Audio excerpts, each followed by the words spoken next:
7 o'clock, so I want to say welcome to our monthly presentation of Temecula Valley Historical Society. I'm Sherry Kral. I'm so glad to see everybody here in person. I'm going to do a sound check back there. Okay, excellent. We always like to start with the Pledge of Allegiance, and the flag is behind you. So if you want to stand and put your hand over your heart, I will lead us. Ready, begin. I pledge allegiance to the flag of the United States of America and to the republic for which it stands, one nation, under God, indivisible, with liberty and justice for all. Thank you so much. I have a lot of announcements to go through tonight. First of all, it's just wonderful to see everybody. I know our Zoom presentations, our monthly presentations, weren't accessible to you unless you knew how to do Zoom. And so it's really nice to be in person and be able to shake hands and say hello and actually see one another's faces. It's been a long time coming, hasn't it? I don't know what I thought, but I thought it would be a couple weeks when everything closed down in March. So I do want to first of all, I have some thank yous. I want to thank Roger Coudet for setting up our sound here tonight and making it so everybody can hear. I want to thank Dale Garcia, who is here filming and recording. We have quite an archive now, and I was just talking about we need to do something to make that archive more accessible. It is on our Facebook page, and this is on Facebook Live right now. Sherry. Yes. Oh, yes, and here's our third announcement. It happens to be someone's birthday today. One of our longtime members, Manny Robles. Happy birthday, Manny. Are you ready to give him a little song? Yes. How about that? Yeah. All right. Happy birthday to you. Happy birthday to you. Happy birthday, dear Manny. Happy birthday to you. Woo! And many more. Many more. Our not only are we coming back with tonight's presentation for our first presentation in person in over a year, we are coming back with a bang. Every Monday night through the summer at 7 o'clock, there will be a historical presentation here on this stage. And so if you will please spread the word to your families and friends. Next week, on July 5th, we will have Jerry Nichols, who will portray O.T. Hackett, who brought the mail by stagecoach to Temecula and stayed right over there in the hotel at the Wolf Store. And these are presentations by our notable men and women, which is a wonderful auxiliary that's really been developed by Lynn Coudet and made it so that we could provide presentations for 3 months. On July 12th, it will be Bill Veal, who will talk about what it's like to be a Vail cowboy, show us some roping tricks. On the 19th, it will be Bonnie Martland, who is behind me here. And she will depict Mary Jane Welty, who was the proprietor of the Hotel Temecula down in Old Town. Then, well, actually in between there, we want to make sure you know about July 16th. July 16th is the rescheduling of our ribbon cutting. So we had a ribbon cutting event set for right here at the Little Temecula History Center for March 20th, 2020. And it was to commemorate us joining the Chamber of Commerce, to commemorate the Vail Ranch Restoration Association and the Temecula Valley Historical Society merging. That week, I just remember, Monday coming, Tuesday coming, Wednesday going, I wonder if we should postpone. Thursday, everything closing down, and it was over. So we are thrilled to be set up again. It will be July 16th. That is a Friday, 4 p.m. Meet at the Little Temecula History Center. We'll start over there, and then the festivities will spill out. We'll be having refreshments, many from the restaurants here that you'll get a chance to sample. So that'll be wonderful, and we'd love to see you all. Sherry, what was the date again? July 16th. July 16th. So that's a Friday. I'm very date challenged, so I have to actually look. Yes. I heard a Sherry. No? Oh, say Gary. Oh. Hi, Sherry. Hello. And then our next monthly presentation. So our monthly presentations were always at 6 p.m. With this summer program, we're going to do everything at 7 p.m. One, just because for the coolness of the day, which it's just gorgeous out here right now. And also so you're not thinking, is it 6 p.m., is it 7 p.m., is it 6 p.m., is it 7 p.m.? So they will all be 7 p.m. And next month, our presentation on July 26th will be Mark Belknap doing presidential campaign buttons. And that is a presentation we had scheduled for last year, but we felt really needed to be in person so you could see what he has to share. And so he's graciously rescheduled with us to come back for July 26th. Will that be here? It will be right here. Everything will be through the summer at this stage. Outside, bring your chairs. You might recall it got very hot. Yes. Yes. So this is a great avenue for us, and we're grateful for the venue for allowing us to use the stage. The last announcement I want to have before I make the introductions of our program tonight is the Little Temecula History Center is open on Sunday afternoons. Our antique store, which is back here in this corner, is open Tuesday mornings and Sunday afternoons.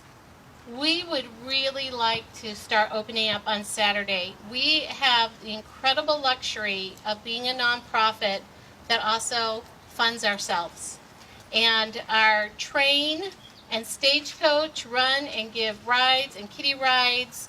Our antique store, of course, sells donated items, and the Little Temecula History Center just has staff in there to answer questions, welcome people, show them around. If that's something where you feel you could do a couple of hours a month, we would love to do that. If you've always wanted to drive the stagecoach or a train, you might want to get trained on that. You drive the stagecoach? Well, it's not with a horse. But are selling the tickets, and so much we have been able, through the incredible work of the volunteers, to stay open through any time we could during the pandemic, which has also been really unusual for all the Southwest County historical societies.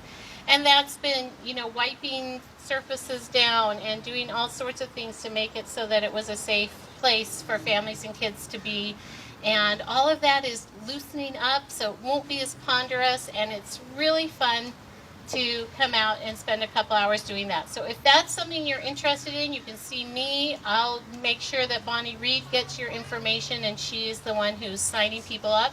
And if we get to where we have enough people that we feel we can open on Saturdays, the merchants here would love that. It's a great draw for the whole property. So, all right. It's time. Yes. Any way you could talk to these merchants to open on Mondays? The Pope House and the cheese shop? For Monday evening. Yeah, since we're going to have something going on every Monday. Phil said, I told Phil, what's open on Monday? He goes, the Pope House is open. I said, I'll meet you there. Yes, and I know there is talk about that, and I don't have the answer to that. But I know there is talk about that. So I think Rebecca could probably respond to that better than I. She's not here. So, okay.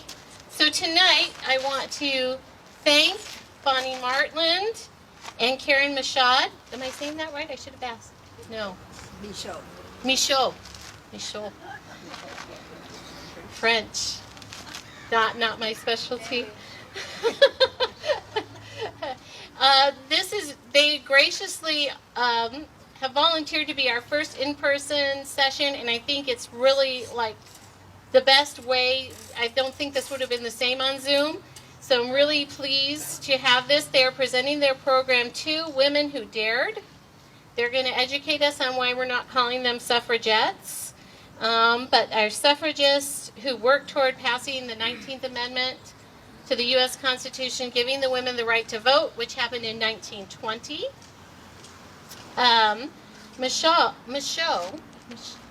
Michaud, she's going to depict Quaker Alice Paul. And she is a former elementary school principal in Murrieta. She's a founding member and past president of the Murrieta Education Foundation for the Arts. Bonnie Martland, you might recognize.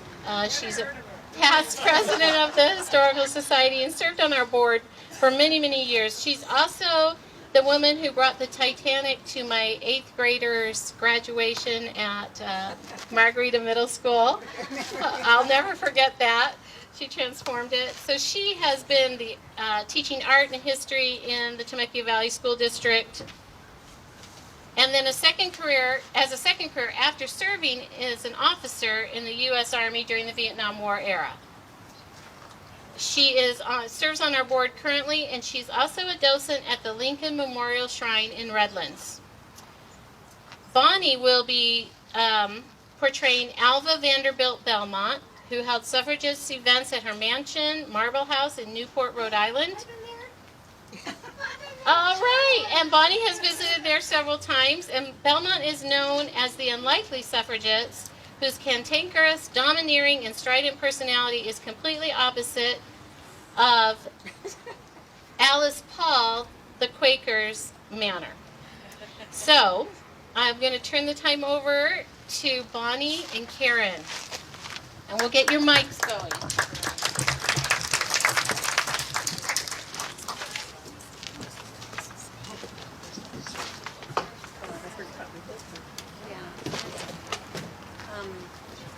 Testing. It's not on here. Oh, John? Get my glasses out of my purse. Adjust the volume is right here, so I can adjust it up or down. Right. Well, Side. hello, everyone. Lynn, is this a good sound or more? No, you're not on. I don't I'm think not on. I'm not on. I don't know. I don't have a light. Button. Yes, safety is the one. Something tells me Alice Paul and Alva Belmont didn't have to worry about these things.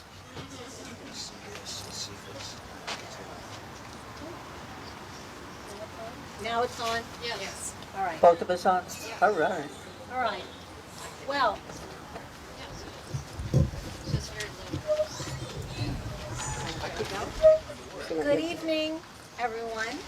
Thank you for being here this evening. Welcome to Two Women Who Dared to Do Quite a Lot, with Bonnie Martland and myself, Karen Michaud. I would start right away by mentioning, since I didn't include it in our speech, the difference between a suffragette and a suffragist. Basically, in the United States, the women who worked for suffrage wanted to be called suffragists, which is different than a suffragette. That was a word that was coined by a British reporter during the fight for British votes for women to mean minimized, demeaning, and mocking you, because et, after all, means diminutive and small and not very important. So that's why it's very important, at least in this country, to use the word suffragist. So, just a little clarification. I mean, we don't want to be minimized. While you're doing that, you might want to turn that off. It might be too, Okay. okay? It's Is it off? How do you do it off? This slide, Oh. you're off. You're off. Oh, all right, here we go now. Wait. All right, and now, for the official beginning, we will begin this evening with the suffrage rally song. It's called Equality. It was written and the music composed by a woman named Helen Bingham. back in the early 1900s. Bonnie will play the flute, and I will simply read the words. Not to be afraid, the people who know me, I will not be singing.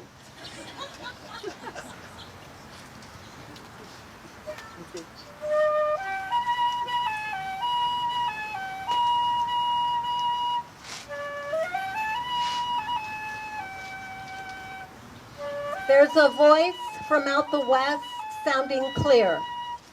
California saying, sisters, we are here. We have won the bitter fight. We have won because it's right. Courage, onward, do not falter, do not fear. Right is the watchword, forward the cry. Under truth's banner, we'll do or die. Equality for all. Exclusion unto none.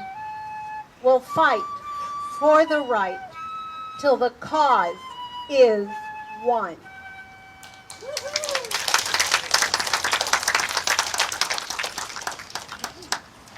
Bonnie, is there no end to your talents? I know, right? And she paints, really, it's overwhelming. So it'll switch out. I think that's too. All right. So, welcome to the story of the suffragists in the United States of America. Miss Alva Vanderbilt Belmont and Alice Paul worked towards the suffrage movement in the 1900s, but before that, there were hundreds of other women. The story goes back to, well, 1776.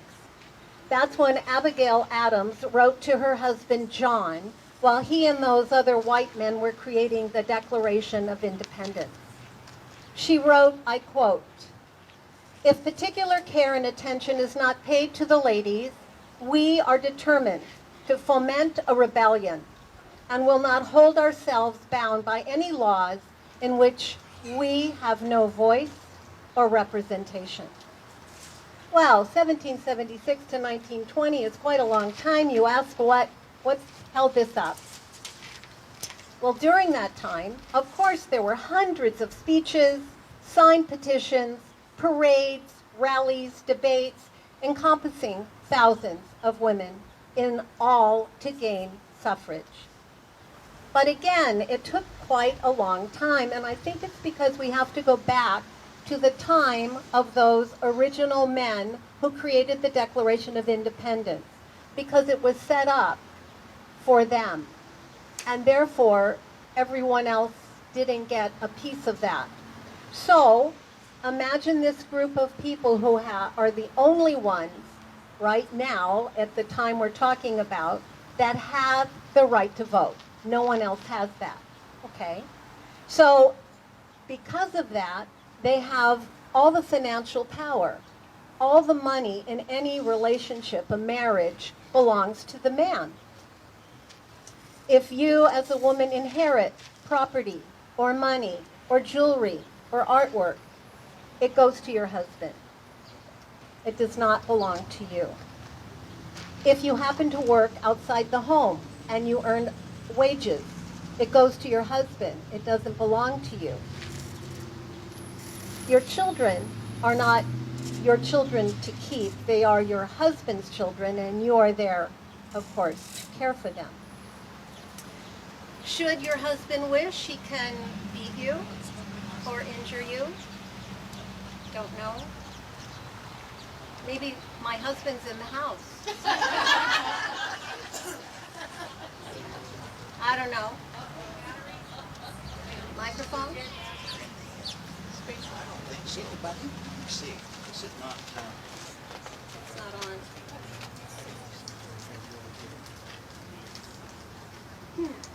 I didn't even step on anything. What? Microphone? Sorry about that. These things happen.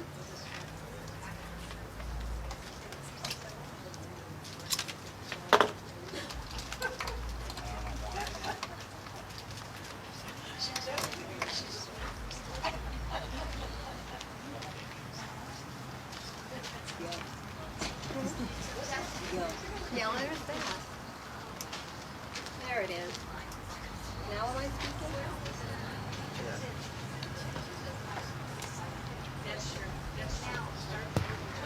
Ah, 1, 2, 3, 4. Okay. thank you. That's okay. Thank you. Now? Yeah. Yes. All right. So, I'm back to the fact that if your husband wished to beat you or injure you, it was okay. It wasn't against the law. So I think what I'm trying to say here, that the right to vote ensured the fact that nothing would change and there would be no real incentive for men to make changes in the status quo. It has been that way since the beginning of the country and moving forward. During colonial times, however, a group of people came to America for the privilege of religious freedom. They brought their ideas of equality for all, men and women, black and white, rich and poor. Their idea was that everyone should have the same opportunity to an education, the same opportunity to a job, to their wages if they earn some, and to own property, as well as to vote. In addition, the Quakers believed in the eradication of cruelty and injustice, such as slavery, thus becoming the abolitionists.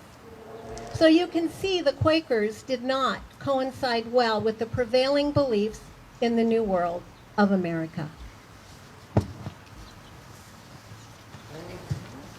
Many pages. We come then, moving ahead, not too quickly, but ahead to 1848, a banner year in the suffrage movement. This was the first women's rights conference. It was held in Seneca Falls, New York. It was organized by some local Quaker abolitionists and suffragists. Elizabeth Cady Stanton and Lucretia Mott led the conference. They had written the Declaration of Sentiments, which is down here, and you can see the teeny tiny writing. Obviously, it's a copy, but it is still the Declaration of Sentiments. It was modeled on the Declaration of Independence. It was detailing the demands of the women's movement.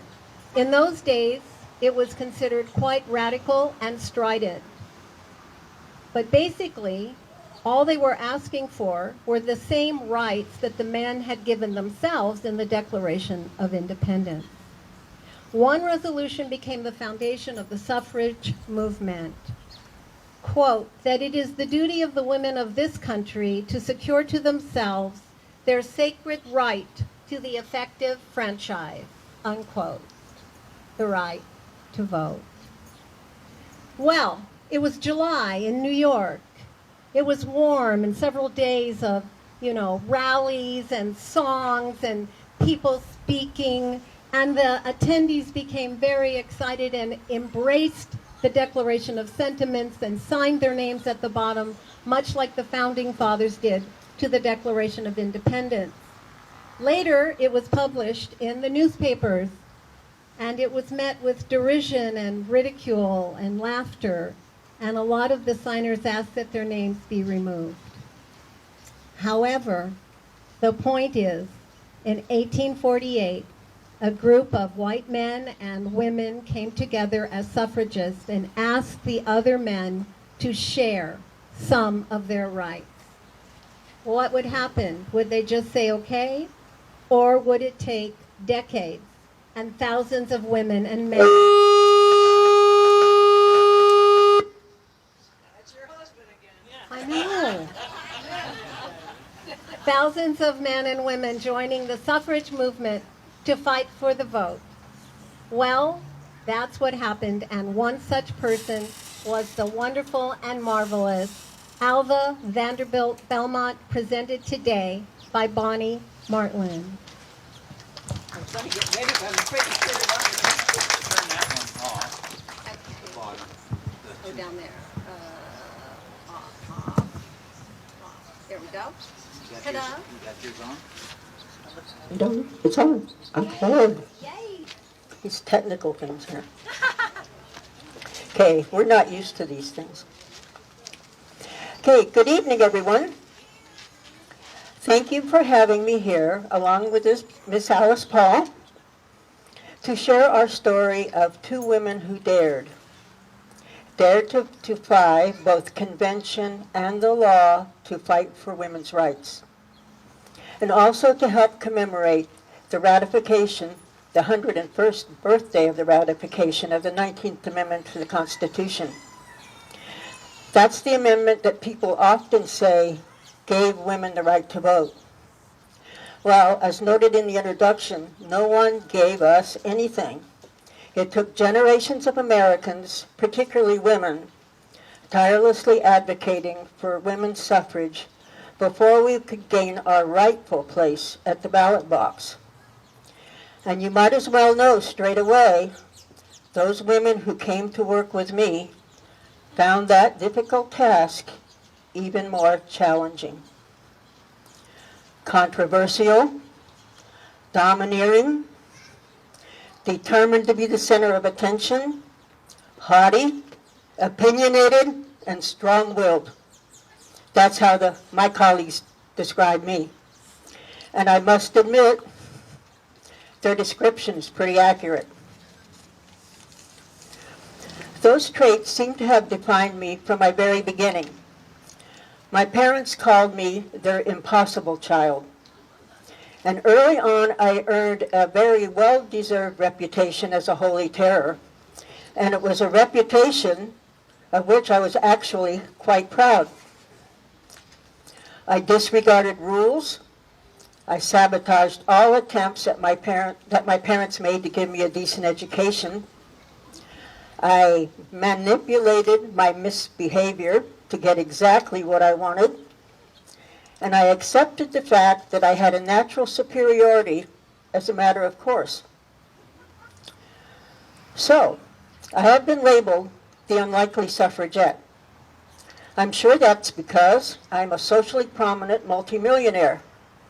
What's so big deal about that, right? However, looking back on my childhood, I think I may have been predestined to fight for women's rights all along. When I was 4 years old, my 13-year-old brother passed away. He was Father's favorite child. I know this to be absolutely true because I heard Father say as much while listening outside his door. No other child was as special as the son he just lost, he said. No other child could ever take his place, he said. And then he commented, why did it have to be my son who died? Why couldn't it have been a daughter? I was only a youngster, but hearing those words was like a punch in the gut, and I have never forgotten them. Unlike my brother, my dead brother, Father always treated me with indifference, no matter how I tried to gain his attention. I could never figure out why, apparently to him, a dead son was worth more than a live daughter. I became even more sensitive about females' place in our society when I saw how much more freedom the boys had to express themselves and do as they pleased than we girls did. Very early on, I was beginning to recognize a double standard. So, after giving it some thought, I decided to quit playing with the girls, and I hung out with the boys instead. And then I proceeded to beat them at their own games, and then I proceeded to beat them up if they made fun of me for being a girl. And I was pretty ruthless. Well, this combination of rebellion and daring, as you may well imagine, was not viewed charitably by my mother. I was born into a well-to-do and prominent antebellum family in Mobile, Alabama in 1853. It was a society that was dominated by the institution of slavery, and it was the source of our family income.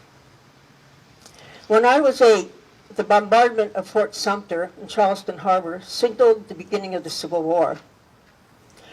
We moved from Alabama to New York City, and then to Europe for a few years. By war's end, shortly after our return to the States, Mother passed away and both Father's health and business declined. Father moved us to a smaller place, and then for a while I was sent to live with relatives in Virginia.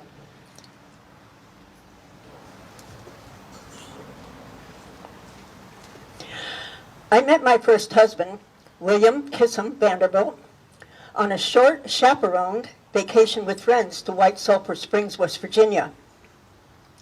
William was the beau of one of the other young ladies in the group. However, you know it's coming. However, by the time our short respite was over, it was me to whom he had proposed. When I want something, I find a way to get it. William was the grandson of railroad and shipping tycoon Commodore Cornelius Vanderbilt. And when he died, my husband's father became one of the richest men in the country, inheriting about $100 million. In today's terms, and this is really hard to believe, I had to look it up twice, his worth would be over $140 billion. And then he doubled that fortune before his own death 9 years later. So when my husband's father died, as you can imagine, he became a very wealthy man. Maybe some of you remember that show, Lifestyles of the Rich and Famous. Well, we lived that lifestyle to the fullest, and at the height of the Gilded Age. Part of what was then dubbed the Mrs. Astor's Elite 400. Part of what was America's richest and most socially prominent. Our primary residence was our mansion on Fifth Avenue in New York, but we also had estates on Long Island and in upstate New York, and we had several residences in Europe, and of course we traveled extensively on our yacht, the Alva, the largest in the world at the time. Summer seasons, however, we spent, along with many of the East Coast elite, in the exclusive enclave, you've been there, of Newport, Rhode Island. Husbands took care of business matters, and we ladies took care of our various households, managed all the staffs, and put on lavish entertainments. For instance, one year I spent over $3 million on an infamous masquerade ball. And of course, we ladies ruthlessly manipulated social politics to our advantage, because a lot more hung on the social scene than you may think. William and I had 3 children, 2 sons, William and Harold, and a daughter, Consuelo, who married Charles Spencer Churchill, the 9th Duke of Marlborough. It was a marriage she strongly resisted, but I insisted it be arranged. The union brought to our Lugorich family the prestige of a British title. To the Duke's cash-strapped family, he received the equivalent, what today would be $75 million, and he received it in cash and railroad stock. The couple resided at Blenheim Palace near Oxford, which is today a UNESCO World Heritage Site. And yes, the Duke was the cousin of Sir Winston Churchill. The same year Consuelo got married, I divorced William and shocked high society to its core. I was the first woman to have the guts to actually seek a divorce. And it really was a shock. Divorce in our circle simply wasn't done. Couples separated, but they never divorced. To those of us in what was considered high society, a divorce, it was thought, would tarnish our gilded reputations and diminish our superior standing in the eyes of you ordinary people. Well, you can guess my feelings about that nonsense. The grounds for the divorce were my husband's alleged infidelities. In those days, men could do pretty much as they pleased, and we ladies were expected to accept the consequences. I'm not sure how much has changed, but I'll tell you one thing. acceptance was the last thing on my mind. I refused to acquiesce to that double standard and that presumption of male superiority. In the divorce settlement, I received several properties, over $10 million, again, 310 in today's terms, and I kept the deed to Marble House, the grand, what we called, summer cottage that I had designed and had built in Newport. The 50-room mansion, inspired by the Petit Trianon at Versailles, cost me $11 million to have built in 1892. When the divorce was finalized, many of my so-called society friends decided I was no longer fit and I was no longer welcome in their polite society, and so I was socially ostracized. Nonetheless, a year after my divorce, I married an old family friend and mansion down the street neighbor, Oliver Hazard Perry Belmont. Oliver was a socialite, a member of the U.S. House of Representatives from New York, a prominent banker, and a newspaper publisher. Not bad. Assets that would prove most helpful in my suffrage work. Now, I famously have been quoted many times as saying, marry once for money and once for love. Well, Oliver was truly the love of my life. And when he died at age 49, quite unexpectedly in 1908, from complications from appendicitis, I was not only devastated by grief, I was at a loss as to what to do with the rest of my life.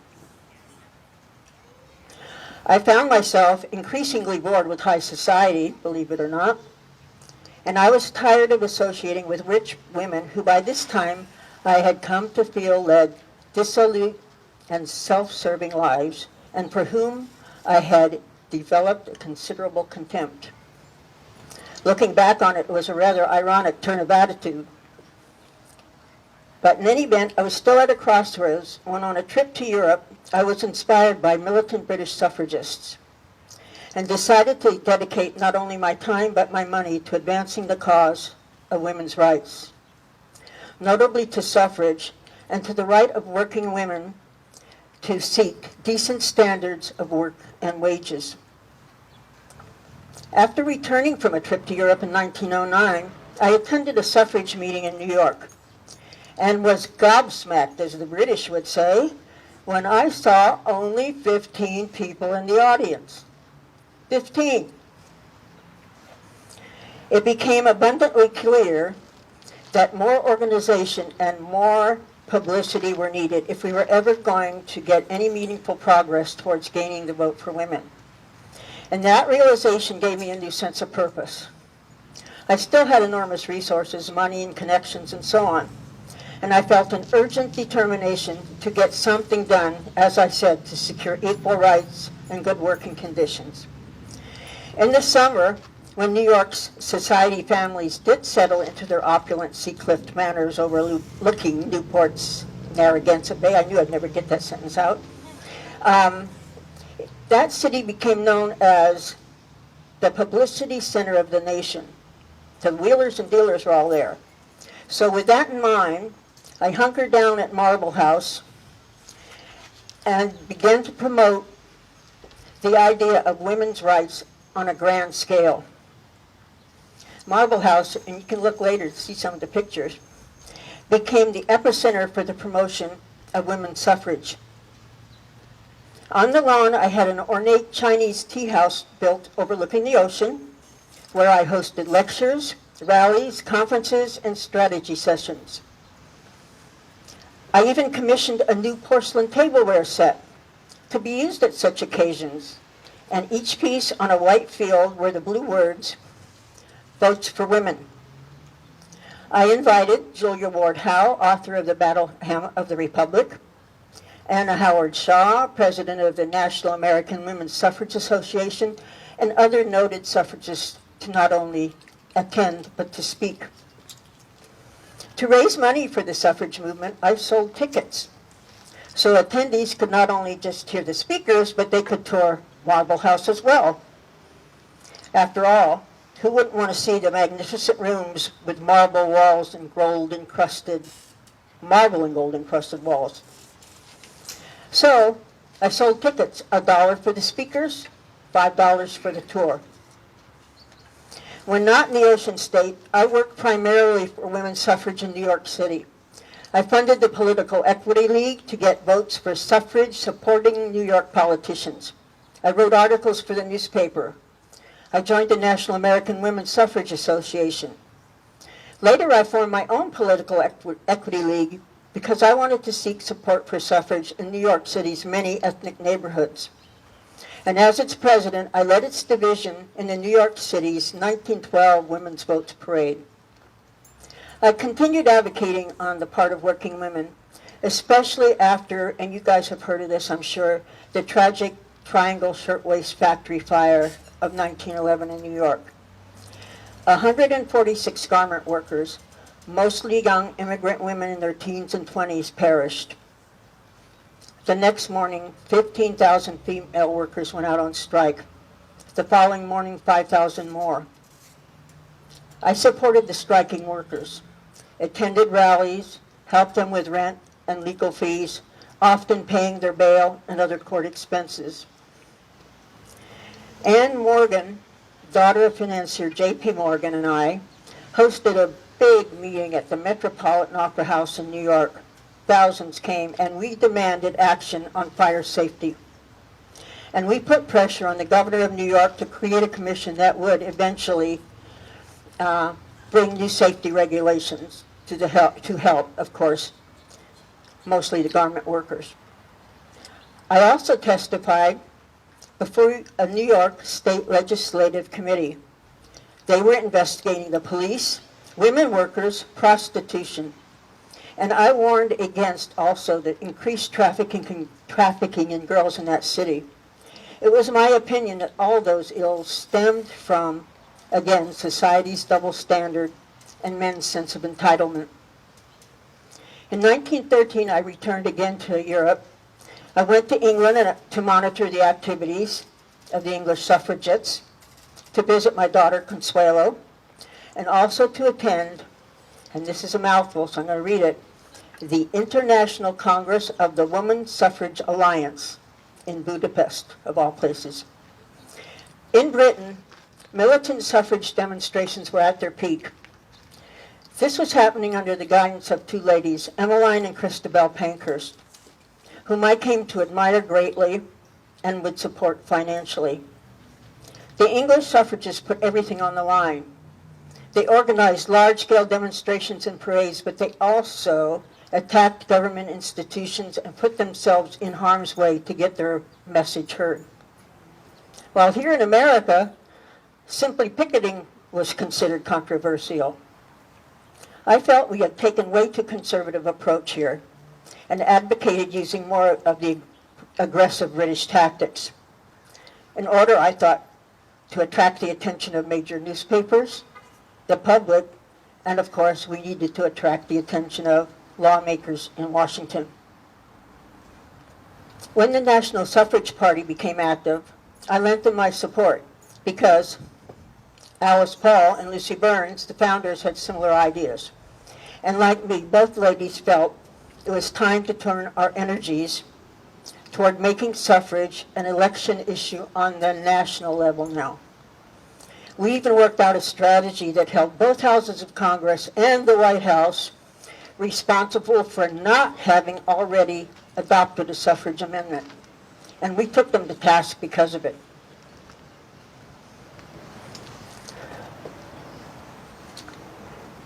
You still with me out there? Okay.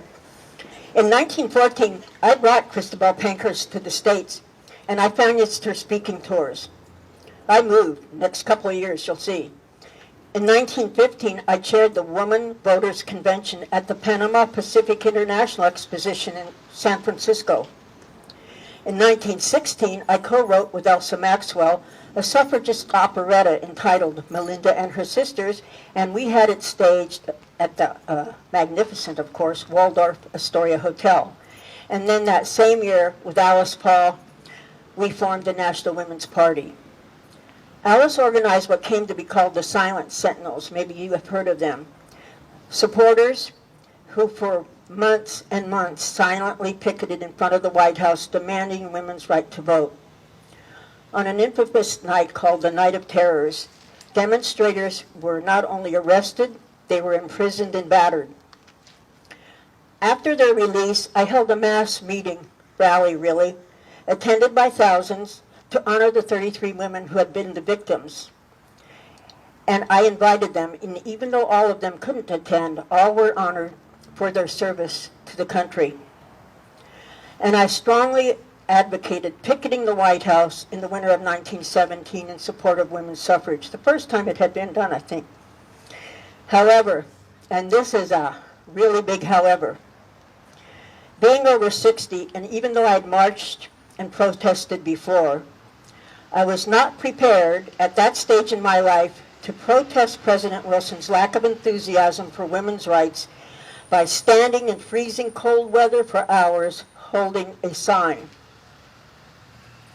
Instead, I went to Florida, where the weather was warm and balmy, and I sent Alice a check for $5,000, the equivalent again of well over $100,000 today, to help pay for any expenses the picketing campaign might incur.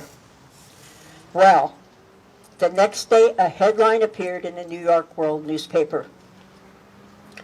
Mrs. Belmont gives $5,000 to attack the White House. Really now, I thought that was a bit strong. But still, I love that headline because on that day, the suffrage movement was definitely front page news. Now, you've gotten it's sort of an inkling of my personality, and some of my colleagues had a little problem with it. Some of them resented the fact that I was wealthy, that I was socially prominent, that I had political connections, and that I was strong-willed to boot. They worried these assets would give me undue influence in the women's suffrage movement. But it was precisely because of those assets that I was able to provide American feminists with the means they needed to gain access to the popular press and to get the women's suffrage movement on the front page. When I sent for reporters, they came to me. Now, this will come as a great shock to all of you, I'm sure. But the fact is, I am not a compromiser. I was known for having a my way or no way attitude. Some saw this as incalcitrance. I saw it as determination.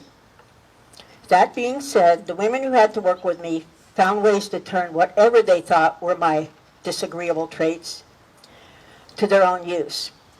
Not only my determination, but my enthusiasm, my administrative expertise, and of course my financial resources, they found ways to work to their benefit. Now, Alice is rightly considered one of America's most well-known suffrage leaders. As she said, a Quaker from New Jersey, and dang it, over 30 years my junior. I am an old high society, Gilded Age gone down from New York City. We came from different places, both physically and philosophically, and we certainly had our differences. However, I felt that we could work successfully together, but you might check with Alice, because we both supported the same principles when it came to implementing strategies for organizing public demonstrations and to bullying politicians into supporting the idea of suffrage for women. Now, once the amendment was passed, my understanding was that Alice would have liked to step back and taken a break. However, I strong-armed her with a promise of financial support into continuing the fight for women's civil liberties and to work towards eliminating inequality in the workplace. A year after the amendment was passed, I became president of the National Women's Party, and I'm proud to say it was a position I held for the rest of my life. And I pushed hard for the NWP to initiate an international equal rights campaign. I thought it was critical that Americans take an interest in the welfare of women worldwide. 1926, I think it was, when I heard rumors that the building that we were using in Washington, D.C. for our national headquarters was going to be torn down in favor of new government buildings or something. Well, I nipped those plans in the bud. I purchased that old brick house near the nation's capital and formally donated it to the National Women's Party. Consequently, it would serve as our party headquarters well into the 21st century. At that site, on Equal Pay Day, April 12th, 2016, Alice Paul and I were honored as President Barack Obama established the Belmont Paul Women's Equity National Monument on that site, calling it a centerpiece for the struggle for equality. I consider it a monument to all the women who worked and continue to work for women's rights. Now, as some of you may know, I am known for giving a particular piece of advice. And given the difficult times we have just come through, I think I would like to end with that piece of advice. When in need, pray to God, and she will help you. Thank you so much for your time and for allowing me to speak this evening. And now it's my pleasure to introduce my colleague and my friend, Miss Alice Paul.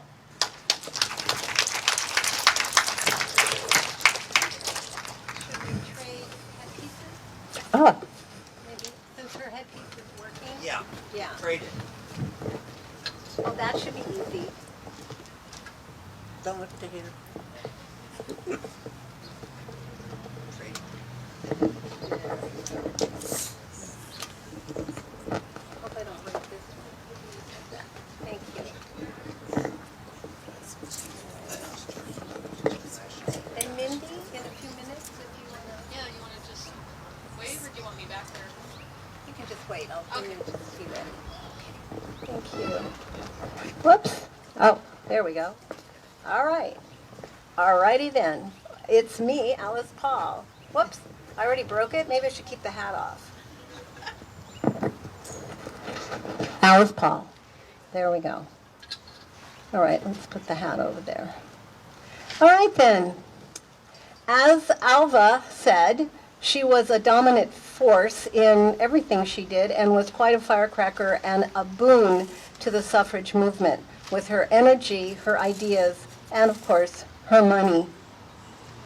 So, I, however, was born to a fairly well-to-do but not wealthy family in a Quaker family in New Jersey in 1885.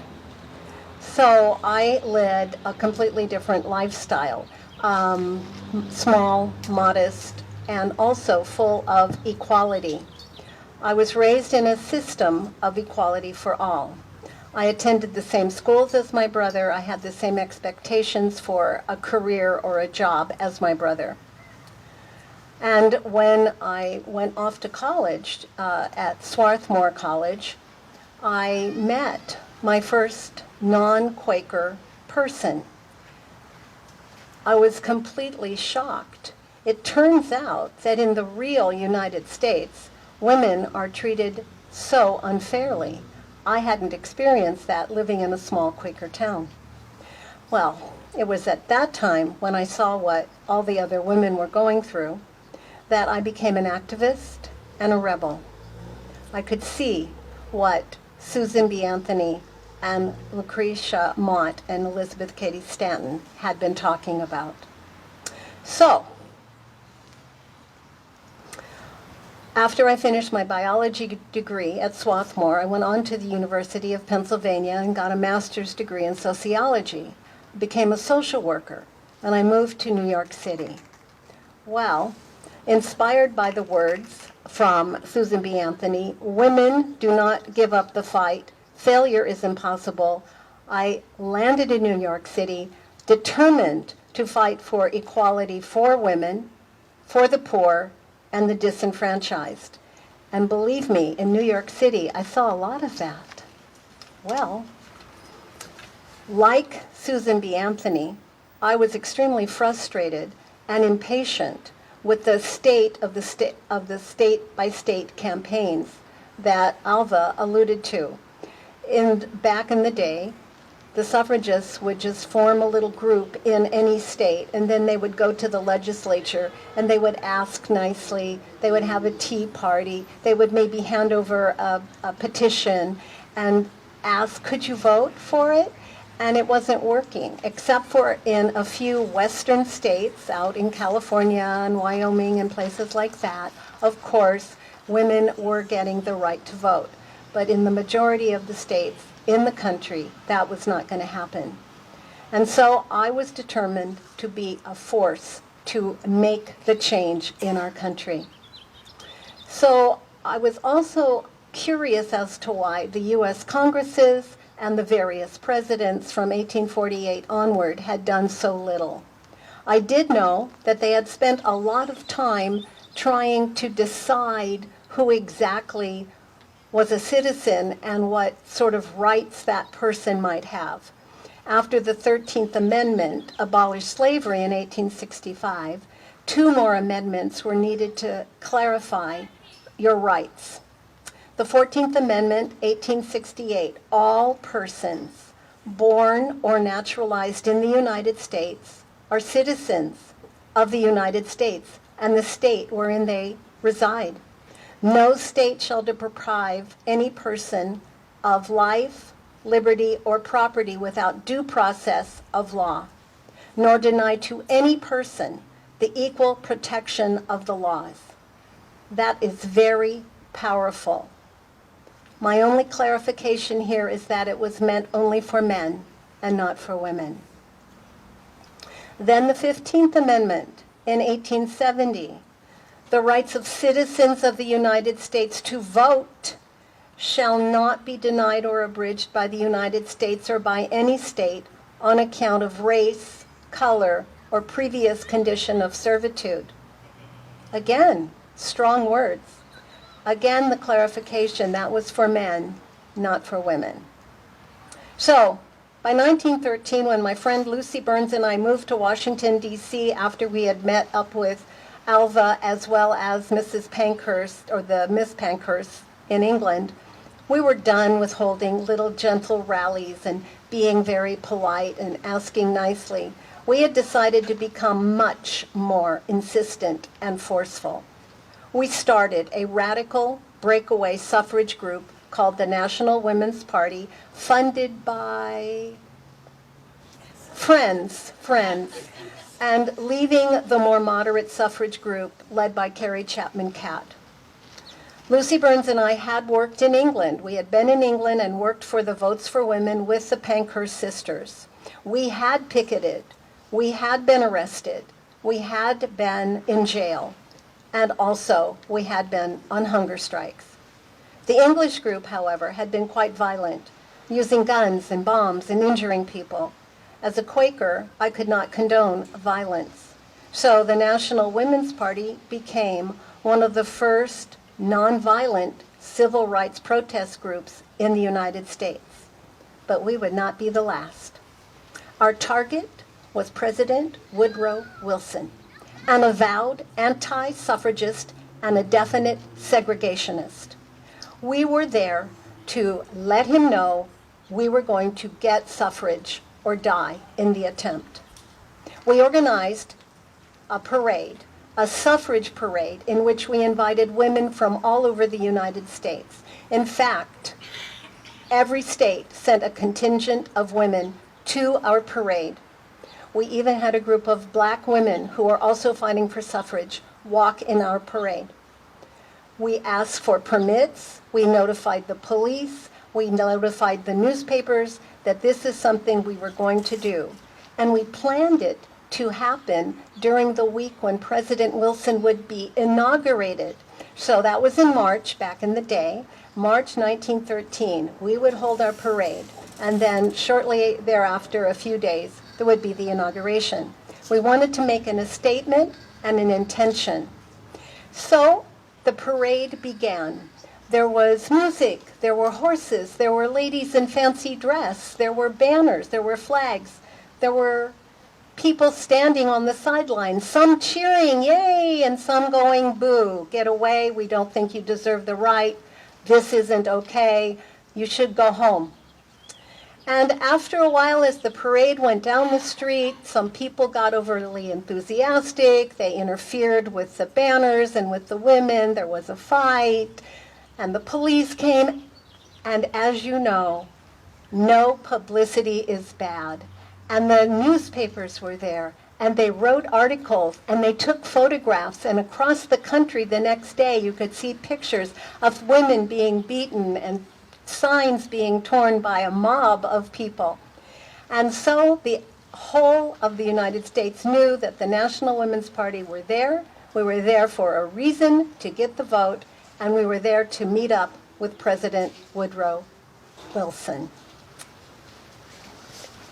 So, as time went on, we decided, the National Women's Party, that we would invoke another plan from the English ladies, the Pankers, and we would do picketing in front of the White House. We created a group of women suffragists called the Silent Sentinels. They would picket in front of the White House until an amendment for suffrage was agreed upon. That would be 6 days a week until we got an amendment. We had a lot of people who signed up, and on January 10th, 1917, we started our protest. We stood silently in front of the White House with our signs. We are waiting for an amendment to the Constitution, and nothing would do but that. We would stand there from 1917 to 1919. That's how long it took. Our signs at the time were made of cloth because paper and other kinds of things would dissolve in the rain or the humidity or the snow. Our signs obviously said, "Mr. President, what will you do for women's suffrage?" And "Mr. President, how long must women wait for liberty?" Now, as protests go, this went right about the same way. Some people supported us. Many people did not support us. People came to jeer, to boo, to throw rotten fruit, to try and grab the signs. But the women stood there, silently, 6 days a week. I'm convinced that because of how many women participated in this, there are probably people in our audience who had a relative who participated in this event. As most protests go, as I say, things didn't go well. But then, when the United States entered World War I in the spring of 1917, the crowds grew larger and more agitated. They were really irritated by us protesting in front of the White House against the president. And it's understandable. Their sons, their brothers, their fathers were all going to France to fight, to die. But we had a mission as well, and that was for suffrage, and we remained standing there, much to the dismay of the people who didn't like us. Later in the spring, President Wilson brought some emissaries from the Russian government to the White House. The Russian government had decided they might get out of the war, seeing as how war is not that fun, and they weren't doing very well. But President Wilson wanted to bring them to the White House to discuss it and to talk about making the world safe for democracy. I'm sure you all remember that from when you were in school. And the flying away paper and my thing coming down. Sorry. Why can't I do this? There we go. Thank you. So it's almost like President Wilson knew that we would be watching. And so the National Women's Party created a brand new sign for when the Russians drove by the White House. This time it said, "We the women of America tell you that America is not a democracy. 20 million American women are denied the right to vote. President Wilson is the chief opponent of our national enfranchisement." Well, the Russians were not all that impressed with Mr. Wilson, and Mr. Wilson was infuriated by our sign and by the Silent Sentinels, and they wanted them gone. So it took him some time to figure out what to do, but eventually in July of 1917, he said, I know what to do. They're obstructing traffic, that's it. Even though they're standing on the sidewalk and there was room to walk, that's traffic obstruction. We can arrest them and we can fine them and they'll go away. So the police came and started arresting the women, taking them away to the court. There at the court, the judge said, "We will give you a fine and then you can go home." And they said, "No, we won't be paying that fine. Then you will have to go to jail." And they said, "All right, do it." And so they were sentenced to 3 days in jail. Now, if you remember back in 1872, after all those amendments said that you have the right and you are a citizen, Susan B. Anthony had said, I'm going to vote in the presidential election. And she did, and she was arrested. She was taken to court. She was fined. She never paid the fine. And they wanted to put her in jail, but they kind of weaseled out of it. So we did that in honor of our Susan B. Anthony mentor. So, as the women were arrested, the next day, more women showed up. Every day, for 6 days a week. You couldn't stop us. We had so many women there. From 1917 to 1919, over 2,000 women participated in this civil rights vigil, often without the knowledge of their families, because their families wouldn't like it, would they? So, this continued. And since it wasn't stopping the women, the frustration mounted. And so it was decided, let's not sentence them to 3 days. Let's sentence them to 30 days and maybe 60 days. And those two annoying women, Alice Paul and Lucy Burns, let's give them 7 months. Okay? So off we went to the jail. Well, we know that jail is not nice. Everyone knows that. And the jail for women was equally bad, I assume, to that of the men. They thought at first that if you put us, fairly well-to-do white women, in jail with prostitutes and drunken women, we would say, I'll pay the fine and I'll go home. But that never happened. We stayed there and we did our sentence. And of course, it was in the 1900s and it was a jail. So it was unsanitary. There were no toileting facilities. There were rodents. There were bugs. If there was a mattress that was full of bugs. And of course, the food had bugs in it. It was kind of a buggy place. So, since we were sentenced to longer and longer terms, and our facilities were grimmer and grimmer, we decided that we were, in fact, political prisoners. And there are a different set of rules for political prisoners than just casual people that you just arrest somewhere. So we demanded that we have the right to pen and ink, we have access to a lawyer, we get to see a newspaper representative, but of course those were denied. And so we went back to Mrs. Pankhurst in England and said, it's time that we became part of the dire and dangerous strategy of a hunger strike. It's not easy to do because obviously you are going to be not eating in a place where you're already in a precarious health position. So once you go on the hunger strike, the very next step is the force feeding. And so the women were taken to a room and the tubes put down their nose and down their throat into their stomach and they were force fed. It was very painful. There were a lot of injuries and, of course, infections. The women suffered a great deal. But remember the publicity. 30 days later, they get out of jail. They go to their family. They tell them what had happened to them. Then the newspaper comes. They tell the newspaper. It's all over. The newspaper, pictures of these emaciated, starving women, and it goes out across the country. And little by little, the country began to see our point of view a little bit. And then, of course, the night of terror, November 13, when the women were physically thrown and tossed into cells. They were made of concrete, they were very hard, there were head injuries, arm injuries, and no medical facilities available for them.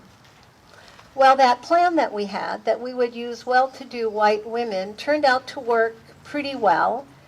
They would picket, they would get arrested, they would be in jail, and then their husbands, or their sons, or their brothers, or their fathers would say, okay, this is enough. We can't have you doing this. This is ridiculous. And because they were wealthy businessmen, doctors, lawyers, congressmen even, they went to President Wilson and said, you have to stop doing this to the women. This is not acceptable. And so by the end of November 1917, the arrests stopped. However, the silent sentinel still came because there was no amendment and we weren't going home. Well then, moving on, President Wilson realized that sometime in 1918, the World War I was going to wrap up. And he wanted to dictate peace articles. How would it look if he went over there to Europe and the women in the U.S. did not have the right to vote? Because during the 1900s, many groups of women in other countries in Europe had gained the right to suffrage. We were late to the party. Oh my gosh, what is he going to do? Oh, he does a 180. All right then. So on September 30th, 1918, President Wilson openly endorses women's suffrage. Yay! Yay! He goes to the House, he goes to Congress. Now the House of Representatives had already passed the 19th Amendment, but not the Senate. So he spoke glowingly to the Congress and to the Senate. Wilson told the Congress that women had played an important role in World War I. Well, that was true. He said, we've made partners of the women in this war. Okay. And then he said, and I quote, shall we admit them only to a partnership of suffering and sacrifice and toil, and not to a partnership of privilege and right? Unquote. He probably wasn't that dramatic, but I had to. Well, the Senate took no action at all. They didn't vote until January 1919. And remember, he was speaking in September of 1918. And then it didn't pass. Didn't happen. Oh my gosh, what's going to happen next? Well, I think by now some of us are feeling a little sad for Woodrow Wilson, but maybe just a few. Anyway, finally, in 1919, on the 4th of June, after a change of leadership in the Senate, Congress finally passed the 19th Amendment, and the silent sentinel vigil stopped June 4th, 1919. We can applaud for that. Now, you all know that once something passes the Congress doesn't mean it's a done deal, right? It has to be ratified. You have to go to state by state. They have to vote in the legislature for it. And they needed 36 states this time. So all the suffragists got together. They went to the capitals and all of the states and lobbied and petitioned and begged. And state by state, people started ratifying, and we made a banner, another banner, with a star on it for each state. We're looking for number 36. Well, as it happens, there were several states in the United States that were never, ever going to vote for this. So there was a group of states, 5 or 6 or so, that was hopeless and nobody even tried. But there was one state left where they hoped they had a prayer, and that was Tennessee. And when they all descended, the suffragists from everywhere begging and pleading, they came to Tennessee, and it looked very dark and very bleak. It wasn't going to pass. That would mean going back to step 1, and we would have to do it all over again. And then the miracle occurred that I'm sure you've heard of before, but I love it so much, I have to tell it anyway. So, there was a young legislature there in the state assembly in Tennessee, and he was voting no to women's suffrage, no to this amendment. And he was sitting there, and he had a letter from his mother, and he opened that letter, and basically the letter said, son, you need to do the right thing. Vote yes. And he did. And he put it over the top, and Tennessee became the 36th state, and the amendment was ratified. Well, that was exciting. Now, finally, there's one more step. You know, this is complicated business. They had to certify it into law. So officially, August 26, 1920, this 19th Amendment gets certified into law. And as we all know and celebrate, every August 26th is Women's Equality Day, and I want us to remember that for the future. Susan B. Anthony, 19th Amendment, the rights of citizens of the United States to vote shall not be denied or abridged by the United States or by any state on account of sex. That's all that was. That was done. So to commemorate this event, the National Women's Party commissioned a sculpture by Adelaide Johnson. And it was of the three founding women, Elizabeth Cady Stanton, Susan B. Anthony, and Lucretia Mott. And it was placed in the United States Capitol Rotunda with a ceremony on Susan B. Anthony's 101st birthday. It was a proud day for women. However, within a very short amount of time, someone in Congress ordered the sculpture removed and taken to the crypt, which is a storeroom under the rotunda. It languished there for 70 years. 70, more than some of those people back there have been alive. And it stayed there outside of the rotunda until, with the help of Nancy Pelosi in 1997, it was returned to the rotunda. It was clear that despite winning the right to vote in national elections, women were not at all legal equally to men. That is why I drafted the first Equal Rights Amendment, something that I am well known for. And I was working to establish the rights of financial independence for women, the rights of owning their own property, the right of having custody for your own children, and the right to be on a jury. Of course, this amendment was never ratified or passed into law. However, for 3 decades, with the help of my friend Alva, I continued to work as a feminist and an internationalist, and I made sure that the wording was included in the preamble to the Charter of the United Nations that said, equality of women and men. I was also happy to live long enough to see the Voting Rights Act of 1965 finally was passed, and the 15th Amendment was at last allowed to be enforced. Now, I would just like to thank you all for your time here this afternoon and evening. I appreciate your attention to our story and to what it meant to all of us who now vote when we couldn't before. And also, I want to remind you to celebrate Women's Equality Day on August 26th. Now, we have some buttons for you that were put at the table down here. There's just a few of them, but they're from the Friends of Marietta Library have donated these for you today. And also, we have some pictures for you to look at of where Alva spent a lot of her money and time, making party things. So thank you all very much. All